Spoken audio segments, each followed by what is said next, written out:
나무아미타불. 정희는 눈을 떴다. 온몸이 땀에 젖은 데다가 새벽 바람이 불어 처끈처끈하게 한다. 누구십니까? 하고 자기를 문지르고 있는 사람을 바로 쳐다보았으나 그의 얼굴 윤곽이라든지 음성이라든지 또는 몸짓이라든지 한 번도 만나본 기억이 없는 사람인데 머리에는 송락을 썼다. 나무아미타불. 을 또 한 번 외더니 가슴을 내려앉히고 한숨을 한 번 쉬고 누구신지는 알 수 없으나 젊으신 양반이 어째 그런 마음을 잡수셨을까요?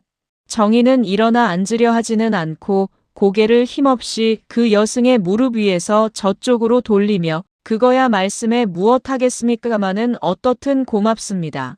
하고 다시 하늘을 쳐다보니 아까 있던 별은 여전히 깜빡거리고 아까 보이던 산도 여전히 멀리 둘리어 있고 아까 자기를 삼키려던 물은 여전히 흘러가느라고 차르륵거린다. 고맙기야 이것도 다 부처님이 지시하심이지요. 그러나 이렇게 젊으신 이가 물에 빠지려 하심은 반드시 곡절이 있을 듯한데요. 저에게 말씀을 하시고 어서 바삐 날이 밝기 전에 댁으로 가시지요. 소문이 나면 좋지 못할 터이니까요.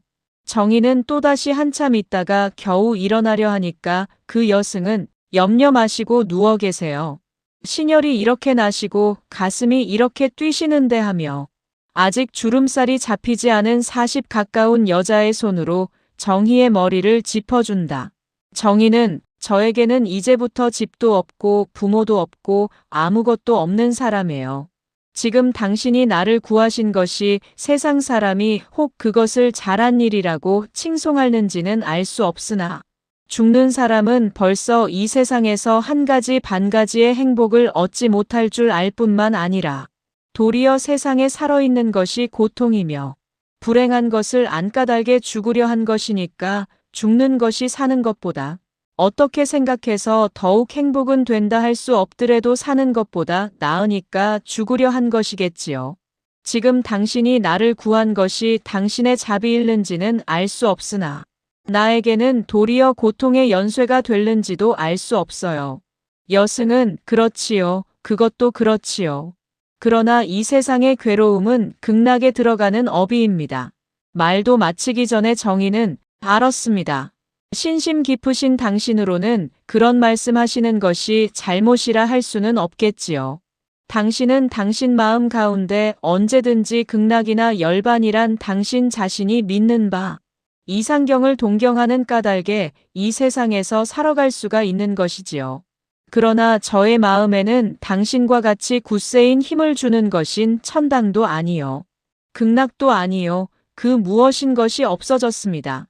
여승은 그 무엇이라시는 것은 무엇입니까? 네, 그것은 말씀하지 않으렵니다. 그 말을 하여서 도리어 자비하신 당신의 마음을 걱정되게 할 것은 없으니까요. 그것은 청정하신 당신의 마음을 도리어 불쾌한 감정으로 물들이게 할 터이니까요. 도리어 당신네들에게는 죄악시 되는 것입니다. 그러나 우리 인생의 모든 종교 모든 속박 모든 세력을 깨뜨려 부술지라도 그것 한 가지는 우리 인류가 존재한 그날까지는 길이길이 우리 인생에게 최대의 신앙을 줄 것입니다. 여승은 알아챈 듯이 한참이나 묵묵히 있다가 알았습니다. 알았어요. 그러면 저는 또다시 말씀을 여쭈어 보려 하지도 않겠습니다. 네, 그 말 하나는 물어주지 마세요. 그것은 언제든지 기회가 오면 알아질 날이 있을 터이니까요. 그런데 여보세요. 저는 다만 청정한 몸으로 이 세상에서 살다가 죽으렵니다. 저의 영에게도 아무 흠이 없고 저의 육에게도 아무 흠이 없이 죽고 싶어요. 종교에 헌신한 사람이 어떠한 종교의 한 가지 신앙만으로써 그의 일생을 마칠 때 그가 영생의 환희를 깨닫는 것과 같이 나는 아무 매듭과 아무 자국이 없는 영과 육으로 영원한 대령과 영원한 만유 속에 안기고 싶어요.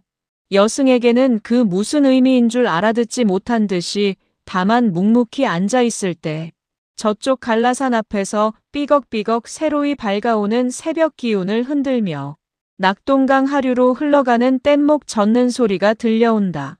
두 사람은 일시에 깜짝 놀랐다. 그리고 정희는 일어나 앉아 사면을 둘러보았다. 새벽빛은 벌써 온 하늘에 가득 차고 작은 별들은 자취를 감추고 동쪽 하늘에 여왕의 이마를 치장하는 금강석 알 같은 샛별이 번쩍번쩍할 뿐이다. 어서 가십시다. 사람도 없는데 누가 듣는 듯이 여승은 조그마한 목소리로 황망히 정희를 재촉한다. 정희도 여승의 손을 잡고 일어섰다. 그러나 어디로 갈꼬? 댁이 어디세요? 나는 갈 집이 없어요. 그러실 리가 있나요? 하니 그러실 것 같지는 않은데요. 우리 집이라고 있었기는 있었지만은 이제부터는 우리 집이 아니에요. 있다 하더라도 가기를 원치 않으면 가지 못해요. 그러면 어떻게 하십니까? 무엇을 어떻게 해요? 나는 벌써 죽은 사람이에요. 그러기에 아까도 말씀했거니와 죽으려는 사람을 구하시는 것이 당신에게는 자비가 될는지 알 수 없으나 나에게는 행복이 못 된다 하였지요. 그러면 소승하고 같이 가세요. 고맙습니다. 네, 나를 어디로든지 데려다 주세요. 그러고 나의 살아있는 것 누구에게든지 알리지 말아주세요. 그것은 어째서요? 네, 그것은 그렇지요. 한참 있다가 요 다음에 말씀하지요. 여승은 정희의 발바닥 발을 보더니 신을 신으시지요. 하였다. 이 말을 들은 정희는 그 소리를 듣고 구두를 신으려 하다가 무엇을 생각한 듯 얼른 말머리를 돌리어 싫어요. 죽으려다 다시 산 사람이 죽으려 할 제 벗어버린 신을 다시 신으려 하니까 어째 몸서리가 처지는구려. 그대로 발바닥으로 가지요. 두 사람은 걸어간다. 먼 곳에서 바라봄의 송락슨 중에 등에 정희가 엎이어 강물을 건너는 것이 희미히 보인다. 그리고 저쪽 의성으로 통한 고개 비스듬한 길 위에 두 사람의 그림자가 사라지고 말았다. 그날 새벽이 새어 아침이 되었다. 온 안동 전읍에 이상한 소문이 퍼지었다. 어젯밤에 사람이 물에 빠져 죽었다네 그려. 어디서? 강물에서. 누구인지 모르나? 모르기는 왜 몰라. 은행소 사장의 딸이라네. 이 사람아, 사장의 딸이 아니라 지배인의 딸이란다. 아냐, 사장의 딸이야. 자네는 알지도 못하고 공중 그런 애 그려. 아따, 이 사람아. 대구은행 안동지점에 사장이 있든가. 지배인이 사장 대리를 보지. 그런데 나이는 얼만데? 18살이야. 왜 자네 보지 못하였나? 작년에 대구여자학원을 제2호로 졸업한 그 여자 말일세. 그것 참 안 되었는걸. 그런데 시체나 찾았나? 송장까지 못 찾았다네. 물은 그리 깊지도 않은데 어디든지 떠가다가 모래에 묻혔거나 어디 걸렸겠지. 그런데 어떻게 물에 빠진 것을 알았어? 그것은 강가 모래톱에 구두를 나란히 벗어놓았는데 바로 물가로 사람 걸어간 자국이 나란히 났네 그려. 자네 가보았나? 그래, 가보았어. 그런데 조하대 조하야. 빠진 곳은 물이 한 자도 못 되대 그려. 한참 있다가 또다시. 그런데 그와 정혼한 사람이 있지. 한 사람이 입술을 삐죽 내밀더니 말 말게. 이번 일도 다 그 사람 때문이라네. 그 사람 때문이라니? 소박덕이야. 소박덕이. 새로운 문자로 말하면 실연자렸다. 그걸 보면 사람이란 알 수 없는 것이야. 남들은 침들을 개게 흘리면서 따라다니는 놈도 있는데 또 싫다고 내대는 사람은 누구야. 그것을 보면 우리 사람이란 영원히 불구자들야. 장님이며 귀머거리들야. 이러한 소문이 난 줄을 알지 못하는 일복은 아침 일찍이 일어나서 은행으로 가려 하다가 시간이 아직 되지 못하였으므로 이동진을 찾아 그의 집까지 갔다. 동진 씨 하고 문 밖에서 부르는 소리를 들은 주인은 네, 누구십니까? 에구, 이게 웬일이시오? 이렇게 일찍이 하면서 아직 대님도 푸른 채 문 밖으로 나와 일복을 맞아들인다. 일복은 방 안으로 들어가 앉으며 내 하도 잠이 오지 않기에 3시에 일어나 앉아 밤이 새기를 기다려 여기까지 찾아왔습니다. 일찍 일어나니까 참 좋은걸요. 두 사람은 대좌하였다. 이 말 저 말 하다가 일복은 무슨 하기 어려운 말이나 꺼내려 하는 듯이 기침을 한 번 하고 그런데요, 한 가지 청할 것이 있어서요. 하니까 동지는 이상히 여기는 눈으로 일복을 바라보며 무슨 말씀입니까? 하였다. 일복은 다짐을 받으려는 것처럼 꼭 성공을 시켜주셔야 합니다. 글쎄 말씀을 하셔야지요. 성공할 만한 일이면 어디까지든지 일복 씨를 위하여 전력하여 드리지요. 대체 무슨 일인가요? 일복은 한 번 빙긋 웃더니 부끄러워 얼굴이 잠깐 연분 홍빛으로 변하였다가 사라지며 저 엄영록을 아신다지요? 하고서는 동진의 기색을 살피는 동시에 아첨하는 듯이 또 빙긋 웃었다. 하하하 하고 크게 웃는 동진의 웃음 속에는 일종의 조롱과 호기심이 잠재하였다. 이것을 알아챈 신경질의 일복은 달아나고 싶을 듯이 부끄러웠다. 그러나 꿀꺽 참고 자기도 거기에 공명하는 듯이 하하 하고 웃었으나 그 웃음소리는 자기의 폐부를 씻어내는 듯한 시원한 웃음이 아니었다. 알았습니다. 그러면 날더러 중매가 되라시는 말씀이지요. 예, 진력해보죠. 그러나 한참 입을 다물고 있더니 그러면 그이는 어떻게 하시나요? 하며 일복의 얼굴을 중대문제나 들으려는 듯이 물어본다. 그이라뇨? 정희 씨 말씀해요. 네, 정희요. 정희가 나에게 무슨 관계가 있습니까? 그게 무슨 말씀해요? 그 정희 씨는 일복 씨의 아내가 되시지 않습니까? 아내요? 저는 아내가 없거니와 될 사람도 없어요. 있었다 하더라도 그것은 벌써 옛날이지요. 동지는 일복의 마음을 잘 알아차리지 못하였는 듯이 나는 이런 문제를 당할 때마다 한 가지 큰 걱정으로 생각하는 것이 있어요. 요사이 젊은이들 가운데에는 이혼 문제가 많이 일어나는 모양이올시다. 그런데 그것은 당사자 된 그 사람들이 깊이 생각하지 않고서 경솔히 행하는 것이라 생각합니다. 자기네들은 자기의 만족만 채우기 위하여 일개 잔약한 여자의 불행을 생각지 못한다 하는 것이에요. 그거야 사랑이 없는 까닭이지요. 또한 그 아내 되는 이가 자기를 이해하지 못하고 다만 습관의 노예가 되는 까닭이지요. 사랑이 없어요?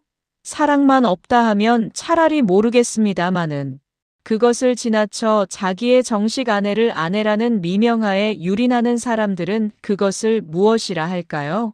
아내와 사랑이 없다는 핑계로서 다른 여자를 소위 애인이라고 사랑을 하면서 또 한옆으로 자기 아내에게 자식을 낳게 하는 것은 그것이 자기 아내에게 대하여서 부정일 뿐만 아니라 그 소위 애인이라 하는 사람에게 간음이 아니고 무엇이에요? 정식 아내는 신성합니다. 부모가 정하여 주었다거나 또는 법률상으로 인정한다 하여 신성한 것이 아니라 그에게 자기는 누구의 아내라는 굳은 신념과 책임을 갖게 한 곳에 있어 신성하지요. 보십시오.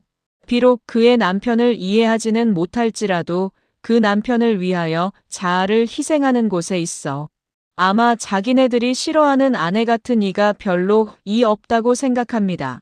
나는 요사이 새로운 청년간의 애인이라는 새로운 명사를 많이 듣습니다. 애인, 진정한 애인이 있기를 나도 바람하지 않는 바가 아니지만은 자기네들도 죄악으로 덮어놓고 인정하는 첩이라는 말과 애인이라는 명사의 그 거리가 얼마나 먼지 알 수가 없는 일이 있어요. 이 말을 들은 일복은 그렇지요.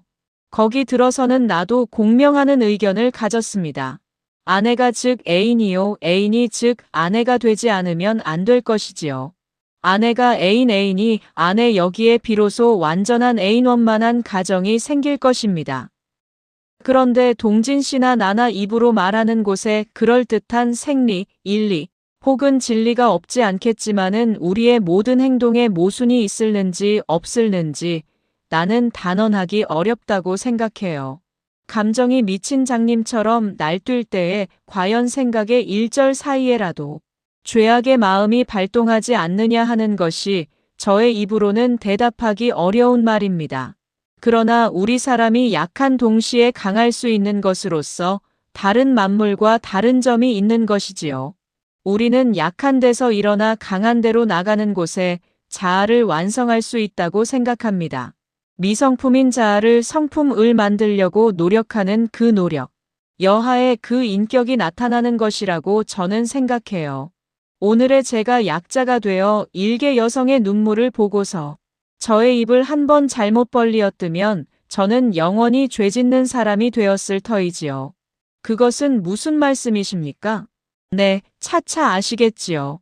그러나 동진 씨는 나를 독신자로 물론 인정하시는 동시에 어떠한 이성의 사랑을 구하는데 완전한 권리와 자격이 있는 것을 의심치 않으시겠지요. 동진은 빙긋 웃어 그것을 긍정하는 뜻을 표하더니 그거야 그렇지요. 그러나 정혜 씨와 그렇게 되셨다 하는 말씀을 들으니까 어째 좋은 마음은 들지 않는걸요. 그러하시겠지요.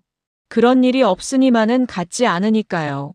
저도 좋은 감정이 일지는 않아도 그러나 적은 것은 큰 것을 위하여 용단 있게 버릴 것이지요. 그러면 아까 말씀한 것은 꼭 그렇게 그거야 염려 맙쇼. 말씀을 해보지요. 일복은 동진의 집문을 나섰다.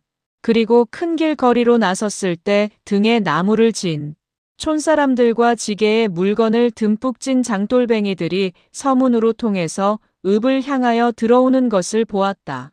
이것을 본 그는 무엇을 깨닫는 듯이 발을 멈칫하다가 다시 걸어가며 옳지, 가만히 있거라.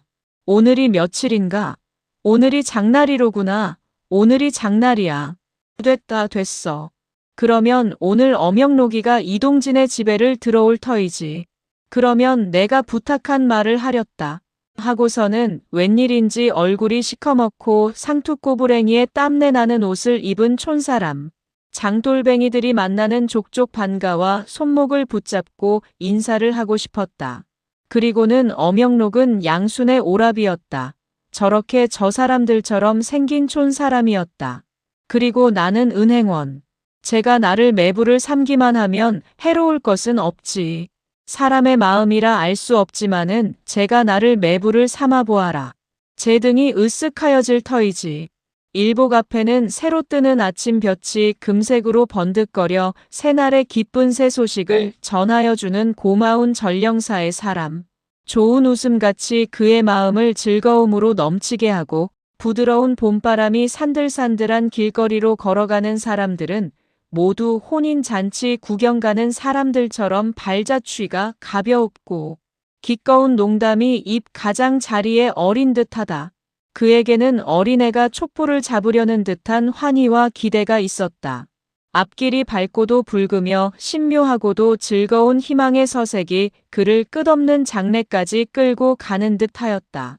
그러나 어린애가 다만 그 목전의 휘황한 촛불의 빛만 보고 그 뜨거운 것은 알지 못하는 것과 같이 일복도 또한 자기 앞길에 전개되는 광채나게 즐거운 것만 볼 줄 알았지만 그 외에 그 광채 속에 가리어 있는 그 어떤 쓰림과 그 어떤 아픔이 있을 것을 알지 못하였다. 그가 은행 문을 들어서기는 9시가 15분을 지난 뒤였다. 앞서 온 은행원들은 장부들도 뒤적거리고 전표를 가지고 왔다 갔다 하기도 했다. 일복은 모자를 벗어 걸고 자기 사무상으로 나아가려 할 때 다른 행원 두엇이 자기를 돌아다보고서는 냉정한 눈으로 다만 묵시를 하고서는 하나는 저쪽 지배인실 모퉁이를 돌아가 버리고 한 사람은 자기 상에 돌아앉아 전표에 도장을 찍을 뿐이다. 그는 일부러 당좌예금계에 있는 행원에게 가까이 가서 심심풀이로 말을 붙여보려 하였다. 오늘은 어째 이르구려. 어제는 아마 마시지를 않은 모양이구려. 술 잘 먹는 당좌예금계는 삐죽하면서 그 전 같으면 껄껄 웃고 말리를 오늘은 어째 유난히 냉정한 태도에 침착한 어조로 내가 술 잘 먹는 것을 언제 보셨던가요? 하고서는 장부를 이것저것 꺼내 들고서 쓸데없이 뒤적거린다. 이 말을 들은 일복의 마음은 불쾌하였다. 더구나 보셨던가요라 아주 싫었다. 전 같으면 보셨소 하든지 보았다 할 것을 오늘에 하나여 보셨던가요 경어를 쓰며 그의 표정이 너무 사무적인데 일복은 불쾌하지 않을 수가 없었다. 그리고 말 한마디를 정다웁게 꺼냈다가 도리어 불의와 분회의 존경을 받고 보니 도리어 그는 치욕을 받은 것 같고 멸시를 당한 것 같았다. 그래서 입이 멍멍하여지며 공연히 얼굴이 화텄하여졌다. 그러나 그대로 돌아설 것도 없어. 아니요. 보았다는 것이 아니라 본래 유명하시니까 말씀해요. 무엇이 유명해요? 나는 그런 불명예스러운 유명은 원치 않아요. 일복은 기가 막혀 한참이나 아무 말이 없다가 그렇게 말씀할 것은 없지요. 그리고 그렇게 불명예 될 것은 없을 듯한데요. 일복 씨는 그것을 불명예로 생각지 않으시는지는 알 수 없으나 저는 아주 얼굴 붉어지는 불명예로 알아요. 그리고 저는 언제든지 자기로 말미암아 남에게 불행을 끼치기를 원치 않으므로 이제부터는 술을 끊으려 합니다. 술 먹는 것으로 남에게 불행을 끼치게 할 것이 무엇입니까? 당좌계는 흥하고 한 번 기막힌 듯이 웃더니 그 말 대답을 하지도 않고 사람이란 불쌍한 것이지요. 자기 때문에 생명을 잃은 사람이 있는 것을 알지 못하고 안연한 태도로 하늘과 땅 사이에 서 있는 것은 일복은 속으로 이 사람이 미쳤나? 하였다. 그래서 그게 무슨 말씀이에요? 하려 할 때 누가 소절수 하나를 들이밀므로 그는 그 소절수들이 민 사람의 얼굴 한 번 보고 그것을 받는 당좌계를 한 번 쳐다보고서는 남의 일에 방해가 될까 하여 이쪽 자기 사무상으로 왔다. 일복이 자기 사무상으로 가는 뒷그림자를 보는 당좌계는 현금 출납계를 건너다 보며 일복을 향하여 입을 삐죽하더니 빙긋 웃었다. 출납계원도 거기에 따라 웃었다. 일복을 보고서 말 한마디 하는 사람이 없었다. 그리고 전표를 옮기는 하인까지 경멸히 여기는 태도와 또는 가까이 하기에도 무서운 눈으로 일복을 대한다. 그리고 여기저기 자기 일을 보고 앉았는 여러 사람들은 약속한 듯이 말이 없고 은행 안은 근지러운 듯이 적적하여 때때로 문 닫히는 소리와 스탬프 찍는 소리가 가라앉은 신경을 놀라웁게 자극할 뿐이다. 일복은 자기의 장부를 폈다. 그러고서 주판을 골라놓고 한 줄기 숫자를 차례로 놓아본 뒤에 다시 다른 장부를 펴려 하다가 다시 접어놓고 혼자 멀거니 앉아 유리창으로 바깥을 내다보고 앉았으려니까 또다시 자기 눈에 보이는 것은 양순이며 또는 오늘 그의 오라비와 이동진 사이에 체결될 연담이 성공되리라는 믿음이 공연히 침울하던 마음을 양기 있게 흥분시켜 당장에 자기가 하늘로 올라갈 듯이 기쁜 생각이 나는 동시에 아까 당좌 예금계에게 받은 반 모욕의 핀잔이 지금 와서는 자기의 행복을 장식하는 한계 쇠목같이밖에 생각되지 않아 혼자 빙긋 웃었다. 11시가 되어도 지배인은 들어오지를 않았다. 일복은 지배인실을 돌아다보고 지배인이 들어오지 않음에 얼마간 이상히 여기는 생각이 났다. 그리고 여태까지 알지를 못하였더니 모든 사물을 다른 사람들은 지배인을 거치지 않고 그대로 처리하는 것을 그때야 발견하였다. 지배인에게 인을 찍어받아야 수리될 전표는 그대로 그 다음 계로 돌아가 거기서 임시 처리가 되고 지배인의 승낙을 받아야 할 만한 일은 내일로 연기가 된다. 그것을 본 일복은 오늘 지배인이 들어오지 않는 것은 반드시 무슨 긴급한 일이 생기었으며 또는 다른 사람들은 그것을 아는구나 하였다.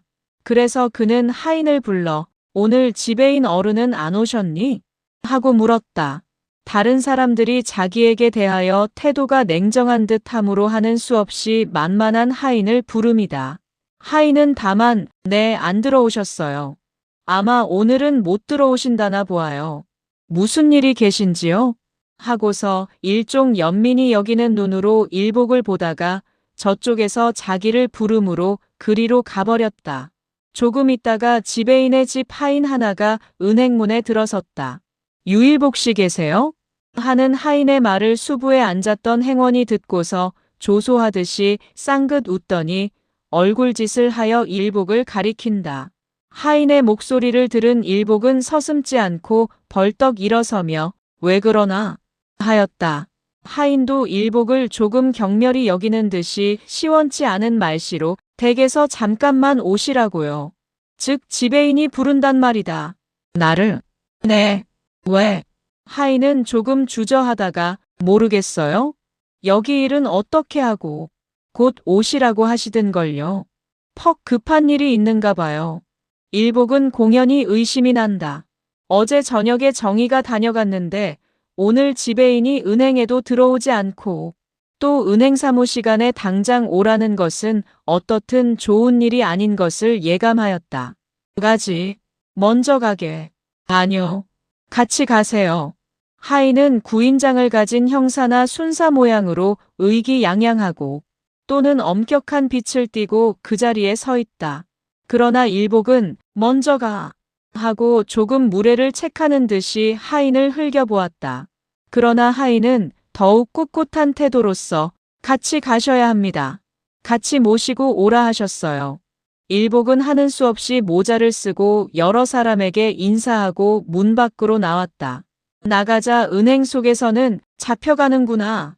인제는 저도 이 은행하고는 하직일세. 하지만 제 잘못은 아니니까.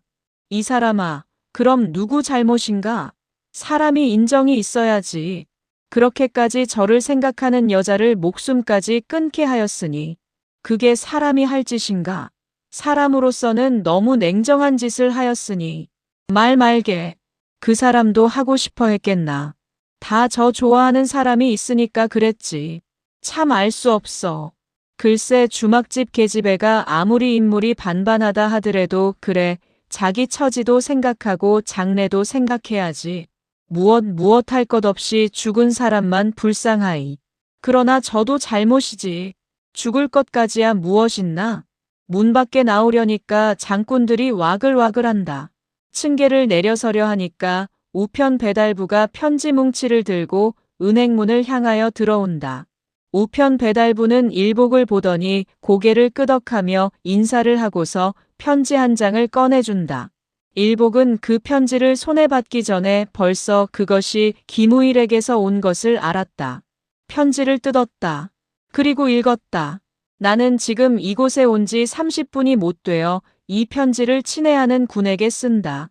1000여 년 긴 역사를 말하는 고운사에 오려고 맘먹기는 벌써 여러 해였으나 이제야 이곳에 발을 잠시 머물게 되니 옛날과 오늘을 한 줄에 쭈루룩 꿰뚫은 회고의 심정 위로 나의 추상의 그림자는 시간을 초월한 듯이 고금을 상하를 오락가락한다. 군이여 안동서 여기가 걷자면 30리 멀지 않은 곳이니 한번 다녀가라. 그대를 떠난 지도 벌써 반제여 멀리 있어. 그립던 정이 가까운 줄을 알게 되매 더욱 끊어지는 듯이 간절하다. 의성고운사에서 우일이 편지를 받아든 일복은 의성편을 바라보았다. 몽몽한 구름과 한없는 천해가 다만 저쪽에 고운이 있다는 추상만 주고 산이 막힌 그쪽에는 산모퉁이의 위로 두어 마리 소리개가 소라진을 치고 있다. 나의 벗은 저쪽에 있다. 나의 모든 사상, 모든 감정을 속속들이 피력할 수 있고 또는 호소할 수 있으며 또는 능히 지도하여 주고 안위를 줄 수 있는 친우는 여기서 제를 넘고 물을 건너 30리 저쪽에서 나오기를 기다리고 있다. 나는 갈 터이다. 마음을 서로 비추어 밝힐 수 있고 간담을 서로 토하여 서로 알아주는 우일에게로 나는 가리라 하였다. 그는 당장의 맥관으로 흐르는 핏결이 술 먹어 유쾌한 흥분을 깨달은 듯이 얼굴이 더워지도록 약동함을 깨달았다. 그러고 흐르고 넘치는 회후의 정이 그의 가슴으로 스며드는 듯함을 느꼈다. 한 사람의 지기도 갖지 못한 사람은 아무것도 가진 바 없이 사막을 가려 함과 같다. 일복에게는 만 사람 주고도 바꿀 수 없는 우일이라는 직위가 있다. 그는 그의 생애의 기름이며 에너지였다. 우일은 자기를 바쳐서 일복을 도와주는 사람이다. 그에게는 일복을 능히 신앙을 부어줄 만한 뜨거운 열정이 있었으며 일복을 우는 데서 웃게 하며 약한 데서 강하게 할 만한 힘이 있었다. 우일의 웃음은 도리어 일복을 감격으로 울릴 수 있으며 그의 눈물 한 방울은 일복의 용기를 솟쳐줄 만큼 뜨거움이 있었다. 우일은 일복이 울려 할 때 웃음으로 그 눈물을 위로하였으며 그는 일복이 넘어지려 할 때 농담 섞어 격려하여 그를 붙잡아주는 사람이다. 내가 우느냐? 함께 울어주는 마음. 약한 동정자가 아니라 울려거든 내 맘껏 울고 그 울음을 말았거든 다시 웃어라 하는 자였다. 너는 약함을 알고 비애를 알고 고통을 알아라. 그러나 그것은 강자가 되기 위하고 또는 환희를 얻기 위하고 또는 무한한 생의 위안을 얻기 위하여서 하라 하는 자였다. 남이 넘어지거든 그를 붙잡아라. 그리고 자기 등에 그 사람을 짊어지고 나아갈 만한 용자가 되라. 넘어진 사람을 위하여 함께 넘어져 같이 파멸되는 자가 되지 말라 하는 자였다. 진주 같은 눈물 방울은 영원한 환희의 목을 장식하는 칠했거리요. 탕비인 한숨의 울림은 무한한 안위의 반영인 신기루로밖에 생각지 않는 사람이었다. 일복이 편지를 주머니에다 넣고 다시 앞으로 한 걸음 나가려 할 때에 하인은 죄수를 감시하는 간수와 같이 일복에게서 시선을 조금도 떼지 않았다. 일복은 그러나 그것을 알지 못하였다. 그가 다시 군청석이 한 사람을 만나 모자를 벗고 인사를 하며 넘치는 우정을 웃음으로 나타내었으나 그 사람은 전에 없는 멸시하는 표정으로 모자를 벗고 땅만 내려다보며 인사를 하고 지나갈 뿐이다. 장거리에서 물건을 사고 팔던 사람들도 일복을 모두 한 번씩 유심히 바라본다. 저쪽에서 박물을 늘어놓고 촌사람과 수작을 하던 상투장이 장돌뱅이가 일복을 보더니 손가락질을 하며 무엇이라 수군댄다. 술집 마누라장이가 일복을 보았다. 허리가 아픈 듯이 뒷짐을 지고 뚱뚱한 배를 내밀고서 진물진물한 두 눈을 두어 번 끔뻑끔뻑 하더니 긴 한숨을 휘 쉬며 들릴 둥말둥한 소리로 허저렇게 얌전한 이가 가엾은 일이로군 하며 옆에 어린애를 업고 있는 늙은 할멈을 부르더니 동생네 이리 오소. 술이나 한 잔 자시소. 사투리 섞어 동무를 부른다. 일복은 어제와 아주 다른 별천지를 지나간다. 모든 사람들이 자기에게 대한 태도가 그렇게까지 고둥을 틀어놓은 듯이 변한 줄은 알지 못하고 다만 이상한 숲속으로 지나가는 듯이 일복은 장거리를 지나간다. 방 안에서 술 먹던 사람은 고개를 기웃 일복을 쳐다보며 이발관에서 머리를 깎던 이발장이는 가위를 솔로 털면서 일복을 내다본다. 일복은 지배인의 집문간에 들어섰다. 새로이 지은 주택이 해정하고 깨끗하나 그런데 맨 처음 생각나는 것은 정이다. 정이가 나를 보면 어저께 일을 생각하고 퍽 부끄러워하겠지. 아니다. 보러 나오지도 않으렸다. 보러 나오지 않는 것이 피차간 좋은 일일는지도 알지 못하니까. 그러나 오늘 지배인이 다른 날과 다르게 나를 사무시간에 자기 집으로 부르는 것은 반드시 중대한 일이 있는 모양인데 필연 정의에게 무슨 말을 듣고서 그것을 나에게 권고하려거나 또는 책망하려는 것인 게지. 그렇지 그래. 그러나 쓸데있니?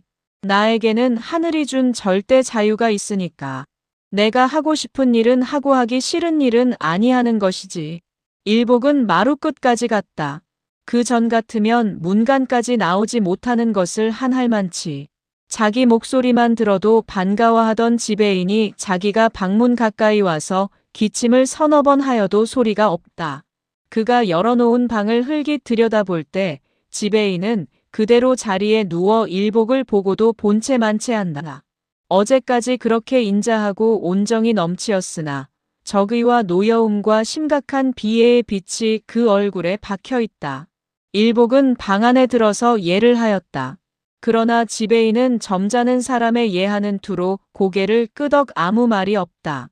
그러나 그의 드러누운 태도로 패전한 장군이 적군의 하급병조를 대하는 듯이 비소 중에는 한 있는 적의를 품은 듯 하였다. 일복은 자리를 정하고 앉았다. 그러나 어쩐지 지배인의 태도가 너무 냉담하다. 함보다도 결투장에서 늙은 원수에게 무리로 결투하기를 강청함을 받은 듯이 불안하여 못 견딜 지경이었다. 부르셨습니까? 하는 것이 맨 처음 불안을 누르고 나오는 일복의 목소리다. 지배인은 다만 들릴 듯 말 듯한 한숨을 쉬어 긴장하였던 가슴을 내려앉히더니 어제 저녁에 정의가 자네에게 갔든가. 일복은 속으로 그렇지 그래. 그 까닭이지 하면서도 부끄러운 생각이 나는 중에 얼굴이 잠깐 붉어져 수줍은 생각이 나면서도 공연히 사람을 부끄럽게 하여 준 정희가 원망스러웠다. 그러나 네 하고 정직하게 대답하였다. 그러면 몇 시에 왔나?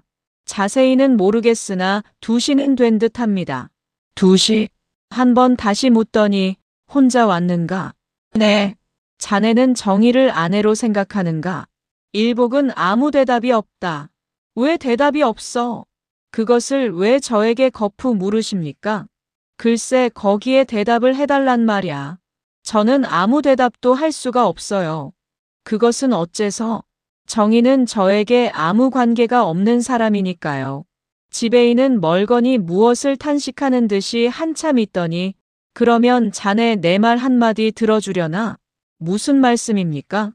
지배인은 벌떡 일어나서 바로 앉더니 만일 세상에 어떤 사람으로 인하여 그 어떤 사람이 목숨을 끊는다 하면 도덕상으로 보아서 그 어떤 사람은 책임을 갖게 되겠지. 물론 그거야 형편에 따라서 다르겠지요. 형편에 따라서 다르다니 형편이란 어떤 것 말인가? 즉 말씀하면 어떤 남성과 여성이 있어 그 여성이나 남성이 그 어떤 남성이나 여성을 혼자 사랑하다가 저편에서 뜻을 받아주지 않는 편에는 책임이 없다는 말씀이에요. 이때 안방 쪽에서 여자의 울음소리가 들리기 시작하였다. 바늘로 찌르는 듯하고 날카로운 칼로 저미는 듯한 여성의 울음소리가 따뜻한 햇볕이 쬐어드는 앞마당을 지나 일복의 귓속으로 원한 있는 듯이 달려든다.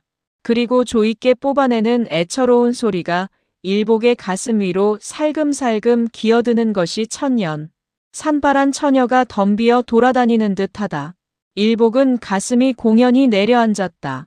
지배인이 나를 불러다가 정의 말을 묻고서 또는 어떤 사람으로 인하여 그 어떤 사람이 목숨을 끊는다 하면 도덕상으로 보아서 그 어떤 사람이 책임을 지지 하는 말을 물은 것을 생각하면서 안에서 곡성이 나는 것을 들음에 반드시 곡절이 있는 일인가 보다 하였다. 그러고서 자기가 거기에 대답한 말이 생각날 때 내가 대답은 그렇게 하였지만 만일 그 경우를 당장 내가 당하고 있으면 참으로 그 책임을 면할 수가 있을까? 울음소리는 일복을 소스라치고 소름이 끼치게 한다. 그리고 저 울음소리가 마녀의 호치맛자락이 흩날리는 것 같이 훼손하는 저방. 아나렛목에는 창백하게 식은 정희의 시체가 놓여있지나 아니한가. 그리고 그 정희의 죽음이 이를 악물고서 나를 영원히 원망하지 않는가. 그의 추상이 너무 불명하고 막연하게 자기 눈앞에 보일 때 그는 모든 의식에서 뛰어나 정말 정희가 죽었고 정말 정희의 혼잎을 덮은 송장이 저 어머니의 우는 방 아랫목에 놓여있는 것을 믿었다. 지배인은 안에서 울음소리 나는 것을 듣더니 북받쳐 올라오는 비애를 못 견디는 듯이 힘있고 떨리는 목소리로 일복군 하고서 한참이나 천장을 쳐다보더니 사나이 얼굴에 금치 못하여 흐르는 뜨거운 눈물방울이 두 뺨에 괴며 저 울음소리가 무슨 소리인지 자네는 아는가? 일복도 고개를 숙이었다. 온 방 안은 순례자의 경건한 묵도를 올리는 듯한 엄숙하고도 신비한 침묵이 돌았다. 지배인은 일복을 자기 자식같이 끼어 안으며 일복, 나의 딸 정희는 갔네. 영원히 갔네. 전능하신 하나님은 우리 딸을 불러가셨네. 그러나 영과 육을 한꺼번에 찾아가셨네. 아, 일복군, 내가 누구를 원망하고 누구를 허물하겠나. 그러나 간 사람의 고통과 비애를 나누어 차지할 사람이 남아있는 사람 가운데 한 사람도 없는 것을 나는 더욱 서러워한다. 일복의 가슴은 떨리었다. 어떻게 그렇게도 나의 추상이 맞았는가? 그러면 정희가 과연 나로 인하여 죽었는가? 일복은 지배인의 점잖은 눈물을 보고서 자기도 아니 울 수가 없었다. 그의 눈물이 한 방울 두 방울 방바닥에 떨어지는 소리가 더욱 그의 신경을 으스스하게 자극한다. 일복은 그때에 자기가 마음이 약한 자인 것을 다시 깨달았다. 그가 눈물을 흘리며 자기를 힘있게 끼어안는 정희 아버지의 뜨거운 살이 자기 몸에 닿을 때 그는 웬일인지 죄지은 죄수가 의외의 특사를 받은 듯이 눈물 날 듯한 감격을 당한 동시에 또는 자기가 짓지도 않은 죄가 있는 듯이 그 무엇인지 알지도 못하게 뉘우치는 생각이 났다. 일복군. 지배인의 목소리는 간언하는 정이 목이 메었다. 정의는 죽었으나 자네는 나의 사위지. 그것을 자네가 허락지 않는다 하더라도 나는 그렇게 인정할 터일세. 일복은 방바닥에 엎드러졌다. 그리고 눈을 감고 엎드린 방바닥 및 암흑 속에는 정의가 있다. 저 멀리 영혼이 날아가서 자기를 본 채도 하지 않고 멀거니 앉아 있다.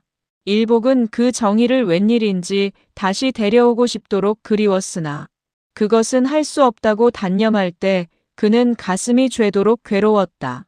그리고 지배인의 묻는 말에 대하여 얼핏 네 하고 대답을 하고 싶도록 모든 꿋꿋한 감정은 풀려버렸다.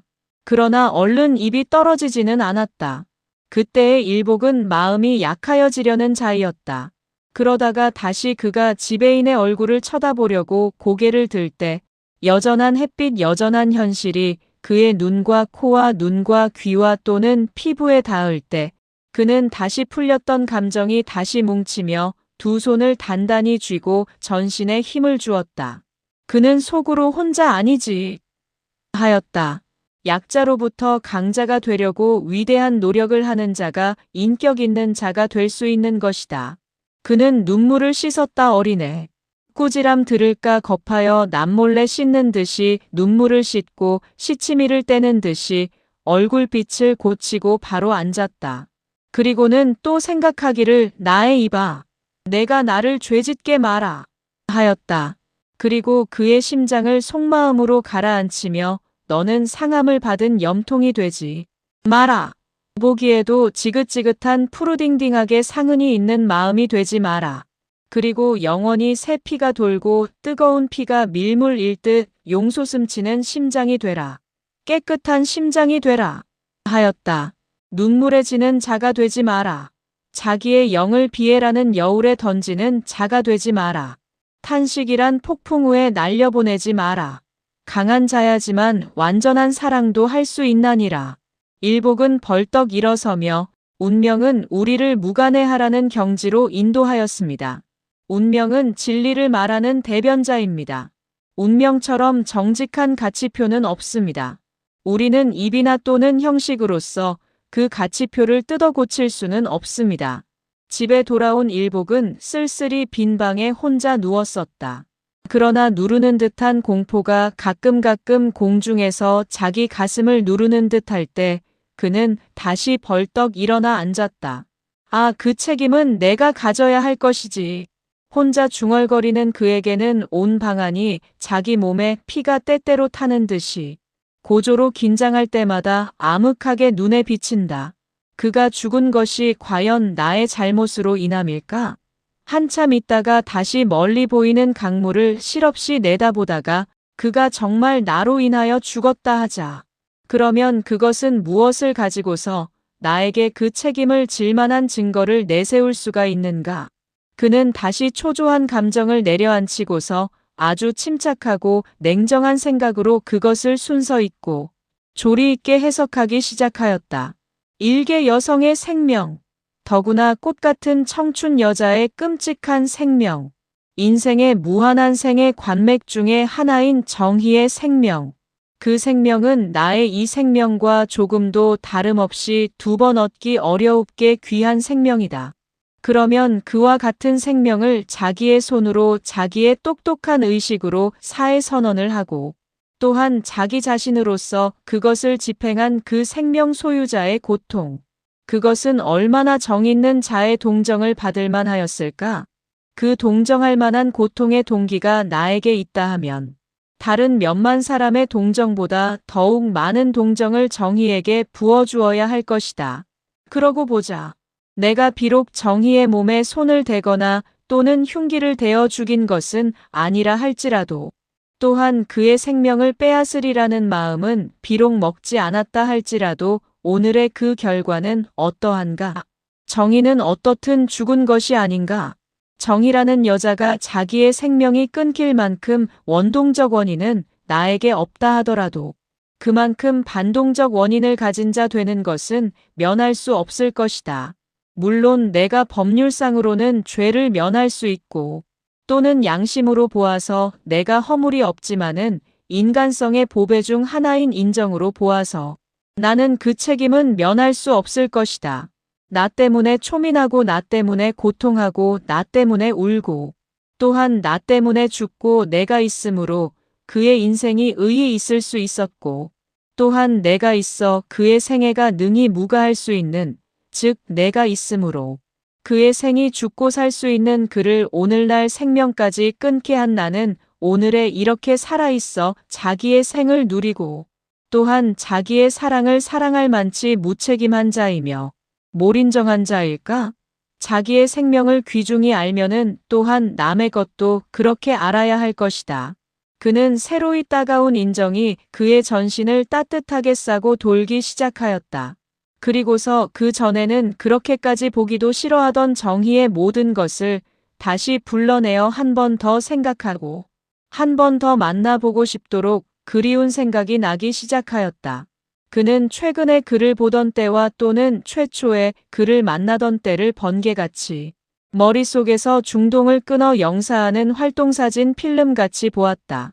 그리고 어제 저녁 자기 앞에서 흘린 눈물 방울이 떨어진 방바닥을 한 손바닥으로 쓰다듬어 보고 또는 어저께 정희가 신 벗어 놓았던 마루 끝을 여전히 그 신이 있는 듯이 내려다 보았다. 그리고 어제 저녁에 이 방문을 정희가 나갈 적에 나의 이 손이 한 번만 붙잡았더라면 오늘 그가 그대로 이 세상에 더구나 나와 가까운 안동읍에 살아있을 걸 하고서 문지방과 문설주를 만져보기도 하였다.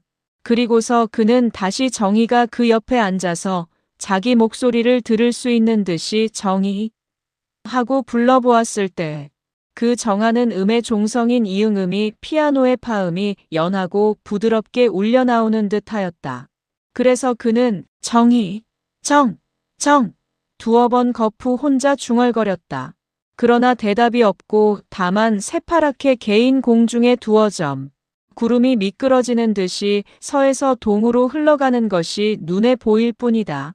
그럼에 그는 고적한 듯한 생각이 나며 또는 여태까지 자기를 칭찬하고 숙모까지 하던 온 안동 전읍 사람들이 자기에게서 떠나 자기를 욕하고 비웃고 나중에는 저주까지 하는 듯이 생각이 들 때 그는 암야의 귀신 많은 산골을 지나가는 듯이 머리끝이 으쓱할 만큼 무서움을 깨달았다. 그리고 자기를 누가 있어 두 어깨를 답싹 들어 천인절병 밋밋없는 음부에 내려던지려고 지금 그 위에 번쩍 들고 있어 대롱대롱 매달린 듯하다. 그는 그러나 그 무서움 속에서도 억울함이 있었다. 몸이 떨리는 중에서도 그 비를 반발하고 자기의 시를 호소할 만한 정의를 주제하는 일을 찾아보고 싶었다. 그는 자기의 몸에서 우러나오는 두려움과 자기의 마음에서 솟아오르는 떨림을 어떻게 무엇으로든지 이길 것을 찾으려 애썼다. 그는 방에 들어앉은 것이 지옥에 들어앉은 듯 하였다. 그래서 그 지옥을 벗어나기 위하여 밖으로 나왔다. 맞게 심은 푸성귀 향내. 저쪽 우물에서 물 길어 올리는 두레박에서 흐르는 물방울. 먼 산에서 바람에 춤추는 허리 굽은 장송. 빨래하는 못 속에 비친 촌녀의 불광 저고리, 검은 치마. 그는 지옥에서 나왔다. 그러나 유열과 활락이 흐르는 천당에는 들지 못하였다. 태우는 몰약의 혼을 사르고 피우는 볼산 BOLSAM의 영을 취케하는 듯한 몽중에 들지는 못하였으나 배암의 혀끝에서 흐르는 듯한 독액을 빠는 듯하고 삼척 긴 칼끝에 묻은 독약을 피 솟는 가슴에 받은 듯한 고통은 잊었다. 그는 발을 정처 없이 옮겨 놓았다. 그러나 가고 싶은 곳도 없고 오라고 하는 곳도 없었다. 새로운 공기와 향기로운 풀 내음새가 저욱이 초민에 타는 듯한 가슴을 문질러 줄 뿐이다. 어찌할꼬? 내가 책임을 진다 하면 어떻게 해야 할 것인가? 책임을 진다고 죽은 사람을 다시 살릴 능력이 없는 사람으로서는 그것을 단념하는 수밖에 없거니와. 그렇지 않고는 무슨 다른 도리가 있을까? 그러면 정의가 나로 인하여 죽었으니 나도 또한 정의를 위하여 죽을까? 그것을 생각한 일복은 혼자 껄껄 웃으며 죽는다니 어리석은 일이지. 내가 생에 대한 집력이 강해서 그런 것이 아니라 그렇게 어리석은 희생자는 되기 싫어. 그러면 또 무엇이냐? 나를 사랑하여, 즉 사랑을 위하여 자기의 몸을 바친 정의를 위하여서는 나는 사랑을 바치는 것밖에는 없지. 그렇지. 나의 목숨을 바치는 것은 어리석은 일이라 할지라도 나의 사랑은 바쳐야 할 것이다. 그러면 사랑을 바친다 하면은 다만 한 가지 길이 있을 뿐이다. 즉 소극적으로 내가 일평생 다른 여성을 사랑하지 않고 나의 정신과 육체로서 정의를 위하여 정조를 지켜야 한다는 것이다. 그는 길을 세 길로 취하였다. 초가집 담 모퉁이를 돌고 밭고랑을 지날 때 그는 자기의 그림자가 땅 위에 비쳐 있어 자기를 따라오는 것을 보았다. 그리고는 또다시 사랑은 생의 일부분이지 하면서 고개를 들어 저쪽 영호루를 보았다. 그러자 그의 머리에는 또다시 양순이가 보였다. 그 양순의 자태가 자기 눈앞에서 춤추는 듯 환영이 보일 때 그는 또다시 사랑은 죽음을 무서워하지 않을 만치 강한 것이다. 불이 나무에 붙을 수 있는 것이지만은 그 나무를 능히 사를 수 있는 것 같이 사랑도 생 있는 연후에 자결할 수 있는 것이지만은 능히 그 생을 불살라버릴 수 있는 것이다. 그때 자기 어깨를 탁 치며 어디를 가시오? 하는 사람이 있었다. 일복은 깜짝 놀라 뒤를 돌아다 보았다. 거기에는 이동진이가 한턱 내라는 듯이 웃으며 서 있었다. 어째 여기까지 이렇게 하며 일복은 조금 주저하는 중에도 반가워 손을 내밀었다. 네, 나는 일복 씨에게 좋은 소식을 가지고 왔습니다. 일복은 그 좋은 소식이란 양순과 자기 사이의 연담이 그 공을 이룬 줄로 추상되었을 때 그의 맥을 풀리게 하였다. 그래서 그는 반가운 표정도 보이지 못하고 도리어 침착하게 무슨 소식을요? 예, 반가운 소식입니다. 엄영록은 그것을 승낙하였습니다. 당장에 쾌락하였습니다. 그러나 때는 이미 틀렸습니다. 내가 또다시 다른 여성을 사랑할 권리는 있지만은 나는 그 권리를 나로 인하여 죽은 여성을 위하여 내버리려 합니다. 이동진은 껄껄 웃었다. 그리고서는 일복에게 그것은 어째서요? 하고 물었다. 그것은 동진 씨도 아시겠지만은 나는 나를 사랑하는 사람을 죽게 한 사람입니다. 이동진은 입을 크게 벌리며 또다시 웃더니 나는 알겠습니다. 정희 씨가 죽은 까닭이겠지요? 일복은 남이 그 말을 하는데 너무 감정이 감상으로 변하여 눈물이 날 듯하였다. 그러나 억지로 그것을 참고서 네 하고 먼 산을 보았다. 동진은 얼굴빛을 교회사처럼 엄숙한 중에도 정이 어리게 하며 여보세요. 일복 씨, 정희 씨가 죽은 것이 당신으로 인하여 죽은 줄 아십니까? 물론 그 외면적 원인은 일복 씨에게 있을는지는 알 수 없으나 정희 씨 그이는 자기 자신의 사랑을 위하여 죽은 사람입니다. 그는 자기의 사랑을 완전하고 깨끗한 사랑으로 만들기 위하여 죽은 것입니다. 지금 만일 그 정희 씨의 혼령이 있어 우리가 그 의견을 들을 수 있다 하면 그는 당신에게 호소할 것도 없는 동시에 또한 원망도 없을 터이지요. 그는 옛날에 순교자가 폭군의 칼날도 무서워하지 않고 자기의 신앙을 위하여 죽은 것과 같이 자기의 사랑을 위하여 목숨도 아끼지 않은 것이지요. 일복은 그렇지만 내가 그 책임을 면할 수 없으니까요. 동진은 다시 힘있게 그렇지요. 그 책임이 있다 하면 있겠지요. 그리고 없다 하면 또 없는 것입니다. 그러면 만일 일복 씨가 또다시 다른 여성을 사랑하지 않으신다 하시니 당신은 그 무가치한 인정 이 경우에만 말씀입니다. 그것으로 인하여 일평생 당신은 사랑을 못하시겠다는 말씀입니까? 사랑을 하는 사람이어야만 이 세상에서 강자가 될 수 있는 것입니다. 사랑만큼 위대한 세력을 우리에게 주는 것이 또 없으니까요. 사랑은 생보다 적으나 온 생을 포괄하고 또한 지배할 수 있습니다. 마치 우리 인생이 우주의 일부분에 불과하나 능히 그 영으로서 온 우주를 포괄할 수 있는 것 같이 나는 적은 인정을 이겨 큰 사랑을 하시라 권합니다. 인정이 물론 우리 인류의 꽃이지만 사랑은 여왕입니다. 만일 신심 깊은 목사가 어떠한 매춘부를 위하여 눈물을 흘렸다 하면 그것을 동정이나 연민이라 할지언정 사랑이라 할 수는 없겠지요. 동정이나 연민으로 인하여 도리어 자기가 죄짓기를 원치 않을까.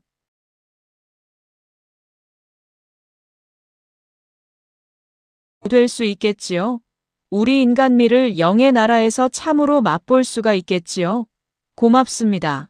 나는 그러면 지금의 잘못길을 들려 할 때 동진 씨가 그것을 가르쳐 주심에 대하여 감사합니다. 동진은 아니요, 천만의 말씀을 하십니다. 그러나 어떻든 나는 당신의 장래할 행복이 영원하기를 빕니다. 오늘 어명록은 당신에게 행복의 문을 열어놓았습니다.